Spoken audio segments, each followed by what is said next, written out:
Welcome to Penrose Learning, where we make understanding easy. You start by opening Settings and going straight to About Phone or System. You want to find the build number quickly.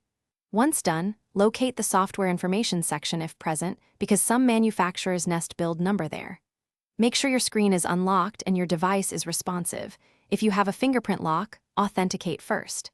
Tap build number repeatedly. We will use this action to reveal a hidden option. Count taps mentally so you don't lose track. You now tap build number 7 times in quick succession. Each tap advances the progress indicator and unlocks developer mode when completed. If a security prompt appears, enter your PIN, pattern, or password. This confirms it's you and prevents accidental activation. After the 7th tap, you'll see a toast or message saying you're now a developer. That's the confirmation.